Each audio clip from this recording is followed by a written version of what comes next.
sastra di Pondok Pesantren Nazatul Tulab. Saya Nurul Lufi sebagai penyaji pertama. Saya Miftaul Jana selaku penyaji kedua. Saya Elizabeth Reva selaku penyaji ketiga. Saya Lili Zulhania selaku penyaji keempat. Bab 1 pendahuluan. Poin A, latar belakang. Pondok pesantren adalah sebuah lembaga pendidikan Islam tradisional yang para siswanya tinggal bersama dan belajar di bawah bimbingan guru yang lebih dikenal dengan sebutan kiai dan mempunyai asrama untuk tempat menginap santri. Salah satu pondok pesantren tertua nomor 3 yang berada di Madura adalah Pondok Pesantren Nazatul Tulab.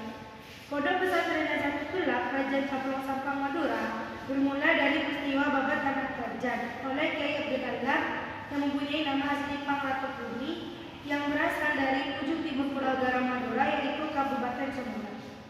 Dengan sejarah yang begitu panjang, Pondok Pesantren Nazatul Tulab mempunyai perkembangan dalam suatu organisasi, yaitu sastra, yang dimana dinamakan dengan sastra nata.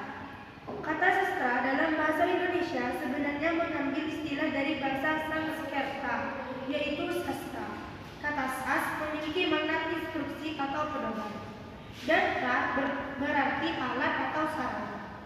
Dalam pemakaiannya, kata sastra sering ditambah awalan su sehingga menjadi su sastra. Awalan su tersebut memiliki makna baik atau tidak, sehingga dapat disimpulkan bahwa kata su sastra berarti hasil karya yang baik dan tidak.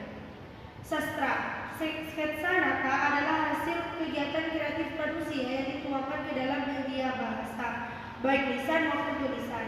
Dengan ini, Pondok Pesantren Nazatul Tulab dapat berkembang lebih bagus dengan adanya organisasi tersebut, dengan cara membuat karya dan menampilkan karya-karya seperti puisi, humor, dan kata mutiara. Poin B, rumusan masalah. Berdasarkan latar belakang di atas, maka rumusan masalah yang akan dibahas pada makalah ini adalah sebagai berikut. 1. Bagaimana sejarah terbentuknya sastra atau sketsa nata. Yang kedua, bagaimana organisasi sastra dapat berjalan. Yang ketiga, ada apa saja program di sastra. Poin C, tujuan penelitian. Berdasarkan rumusan masalah di atas, maka tujuan yang dapat dipaparkan dalam penulisan ini adalah sebagai berikut. 1. Untuk mengetahui sejarah sastra. 2. Untuk mengetahui tentang organisasi sastra. Yang ketiga, untuk mengetahui program apa saja yang ada di organisasi sastra. Poin D, manfaat penelitian. 1. Mengetahui tentang organisasi sastra yang ada di Pondok Pesantren Nazatul Tulab.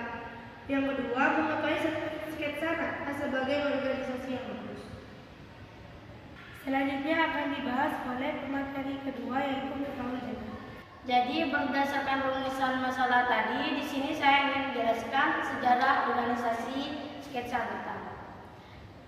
Jadi sastra itu dibuat karena pada waktu di Pondok Pesantren Nazatul Tulab tidak terlalu terkenal dengan karya-karya sastrawannya. Sementara banyak santri nata yang kita dalam berkarya seperti membuat karya puisi, humor, pantun, dan masih banyak lagi. Namun mereka belum menemukan bayangan dan belum mendapatkan tuntunan untuk meluapkan dan mempublikasikan karya-karya yang tersimpan dalam dirinya, sehingga terbentuknya organisasi sastra yang sekarang dengan sebutan sketsa nata atau organisasi sastra. Organisasi sastra terbentuk pada tanggal 15 Oktober 2006 yang pertama kali dibinai oleh Ustadz Alvin Purnomo dan diketuai oleh Kak Izan. Berikut lamban dan makna dari organisasi sastra. Jadi bisa kita lihat di sini ada gambar hati yang ditancapkan oleh pena. Maknanya itu artinya kita itu mencintai karya tulis sastra kita sendiri. Dan di sini juga terdapat api. Di sini melambangkan bahwa kita itu harus semangat dan bergejolak untuk membuat karya-karya. Dan di sini terdapat magnet. Magnet itu artinya untuk kita mengikat sesama sastrawannya. Kenapa magnet ini warna biru? Karena warna biru lambangnya seperti laut. Laut itu kan Laut itu kan luas, jadi dimana kita harus berkarya seluas mungkin seperti halnya dengan laut dan berkarya sebanyak-banyak mungkin. Oke, ini maknanya. Dan jadi kesimpulan dari adanya lembaga sastra itu berkarya dengan semangat dan membuat karya seluas dan sebanyak mungkin. Tujuan adanya organisasi Sketsanata ini bermacam-macam. Salah satunya, santri bisa lebih mengembangkan bakat atau talent mereka yang terpendam seperti berpuisi, drama, teater, dan lain sebagainya. Tidak hanya berkembang dalam bidang keterampilan, Sanggar Sastra Sketsanata juga mengajak para anggotanya untuk berkembang dan belajar dalam bidang tulis seperti menulis puisi dengan menggunakan tingkat kata yang bisa dibilang susah dan menggunakan majas metafora seperti dan seolah-olah. Selain itu, Sanggar Sketsanata Zatulak juga melatih anggotanya untuk bisa berbaur dengan yang lain. Seperti saat hari Jumat, biasanya para anggota akan berkumpul dan menampilkan sebuah penampilan di setiap bulannya.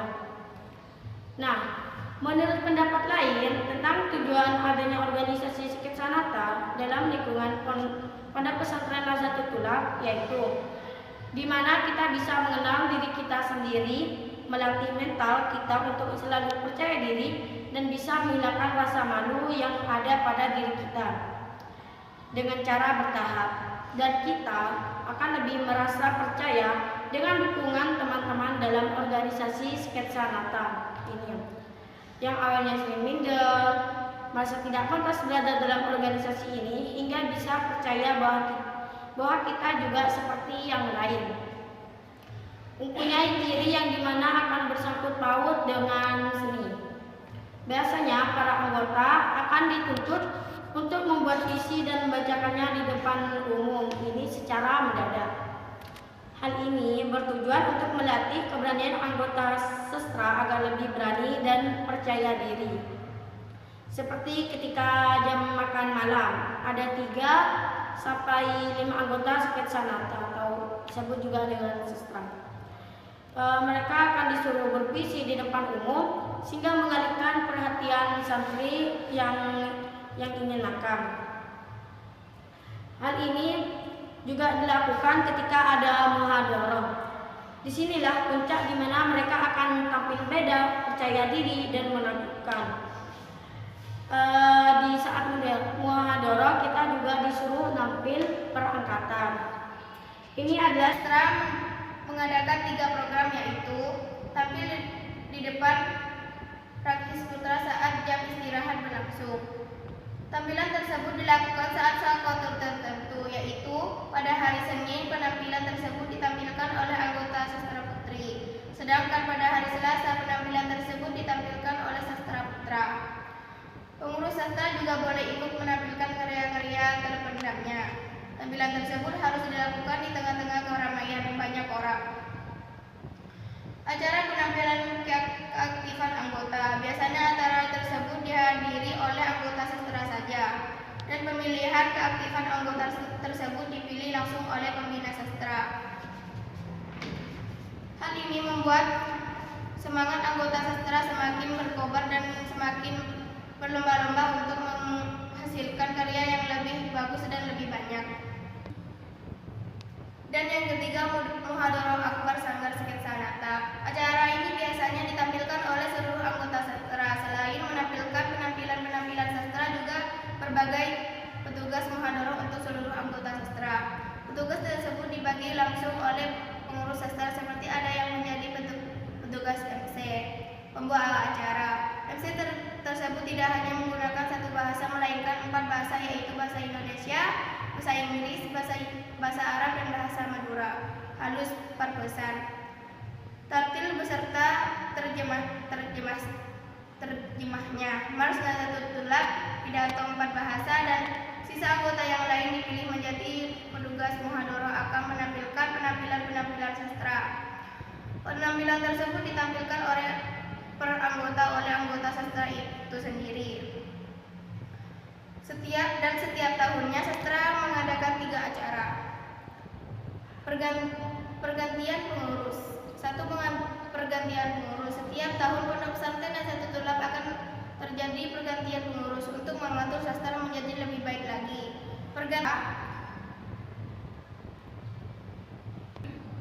Perayaan ulang tahun sastra tersebut diadakan setiap tanggal 15 Oktober, di mana hari itu merupakan hari spesial bagi seluruh anggota dan pengurus sastra, karena pada hari itu sastra dapat menampilkan karya-karya yang terpendam pada diri sastra tersebut dan menampilkan bakat-bakat yang sudah lama terpendam.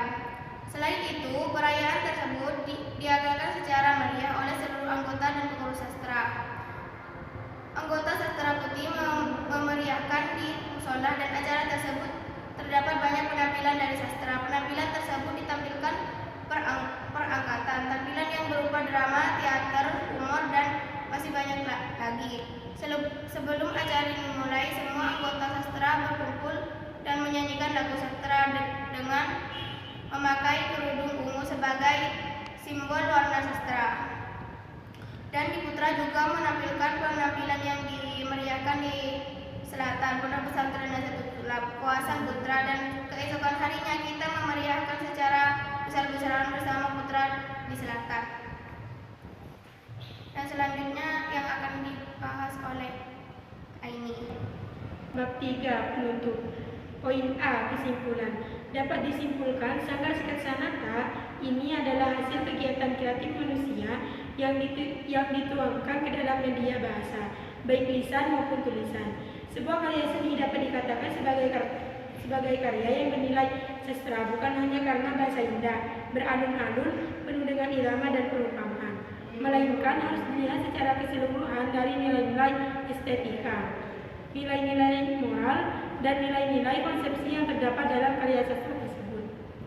Sikat Sanata adalah sebuah organisasi yang merupakan salah satu organisasi besar yang berada dalam ruang lingkup Pondok Pesantren Nazatul Tulab, di mana di dalamnya bertema tentang karya dan seni. Hal ini berperan penting bagi para santri dan lingkungan Pondok Pesantren Nazatul Tulab. Lingkungan pondok memiliki tujuan yang sangat patut diajungi jempol, dengan berbagai talent dan bakat yang berbeda-beda dalam diri perorangan di organisasi sastra. Mereka juga saling tolong-menolong satu sama lain, memberi pemasukan dan saran yang mestinya bermanfaat bagi semua orang sastra Sikat Sanata. Poin B, saran.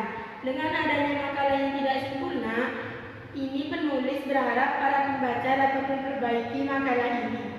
Dan semoga dengan adanya makalah ini dapat dijadikan salah satu sumber pelajaran bagi pembaca, dan makalah ini bisa bermanfaat bagi banyak pihak, utamanya bagi penulis dan pembaca. Cukup sekian pembahasan dari kami, kurang lebihnya